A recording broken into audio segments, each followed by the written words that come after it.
Luke was our second son. He was a perfect baby. He was very happy and he hit all his milestones. We went to the doctor for a routine physical the day before school was to start, and when she felt on his belly, she felt something, and you could tell that she thought something was really wrong. Kara is our 5-year-old sunshine girl. She brings us so much joy.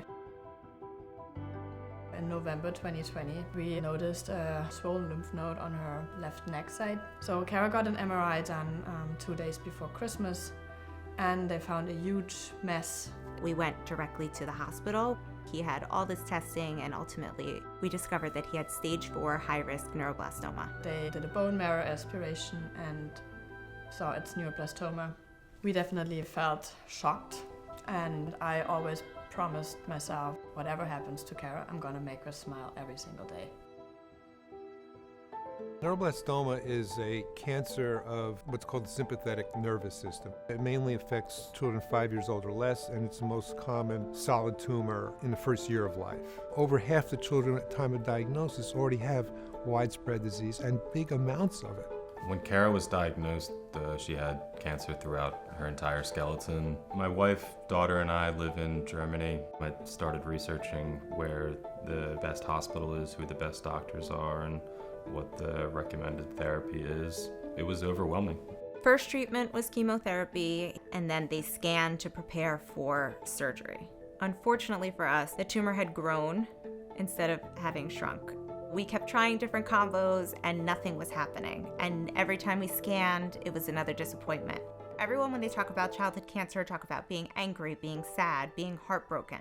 But when I think about it, I think about being desperate. Sometimes you exhaust all your options and you're looking for something that doesn't exist yet or hasn't been funded yet.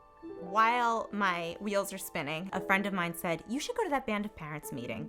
Band of Parents was founded by a group of parents whose children had been diagnosed with neuroblastoma. My daughter Talia was diagnosed on Valentine's Day 2007, and I quickly learned of the frustration of parents with children with neuroblastoma because the drugs were not super effective. Children were losing their battle all the time. Talia fought a very brave battle until she hit the age of 13, at which point she lost the battle to a combination of neuroblastoma and a secondary leukemia. 40 years ago, this is a tumor where cure is unthinkable. And then came the Band of Parents. I was explaining to the parents what the research was like, what we've done so far, and where I think it should go. And someone just raised their hand and said, "How can we help?" And I said, "There's something that I think you can do. We need support." Dr. Chung had begun to develop an antibody targeting neuroblastoma, but it was based from mouse parts. He said in order to make it more effective, more potent, less painful, it needed to be derived from human parts, but he did not have the funding to do that research. That's when the Band of Parents got involved and raised $1 million in that first year to fund what's now called humanized 3F8. There was a fellow assigned to our case, and he said, "I think that's what we're gonna go with. It's worth a try." And that's what we did. There was a significant reduction in disease in just 2 rounds. I think it was better than the day he was born because it meant that he would stay with us. The Band of Parents is continuing to fund the next generation of immunotherapies targeting neuroblastoma, and we're funding a vaccine trial which is given to children in remission to hold them in remission. Band of Parents was the key in terms of raising the millions of dollars that required. This really changed the landscape in terms of the curability of children with neuroblastoma. We learned about Band of Parents while we were still in Germany.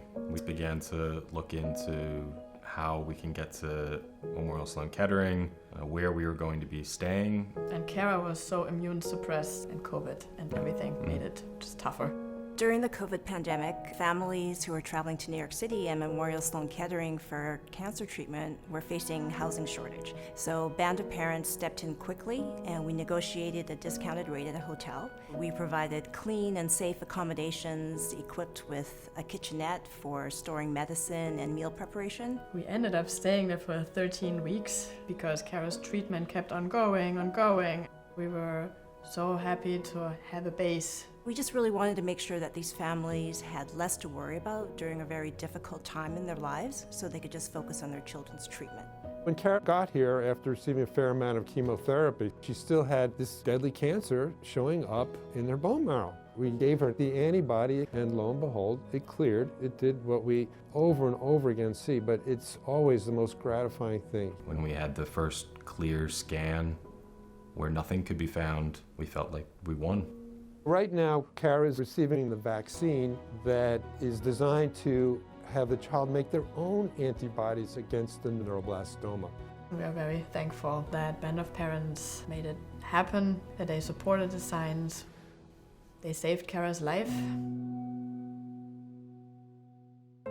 When I meet these new members of the Band of Parents, it really hits home that we still need to do so much more. We need to make drugs that will enable children not to have to get the harsh chemotherapies so they can live a normal life. And in order to continue that fight, we need continued support. Research is so important right now. The changes that I have seen and the breakthroughs that have happened in the last 7 years are incredible. So it's more important than ever that Band of Parents continue so that we can continue to support these clinical trials that are saving lives. Kara is very active. She is going to preschool. She made lots of friends. She is speaking 2 languages now. It makes us very happy to see our sunshine girl smiling every day, and we hope that it stays like this. Luke is the silliest. He loves to ride his bike, he loves to draw. He is the happiest, funnest kid you'll ever meet. Band of Parents gave us Humanized 3F8, and Humanized 3F8 gave us Luke. There is no way that we would be here right now if we didn't have that treatment. Thank you, Band of Parents, for saving my life.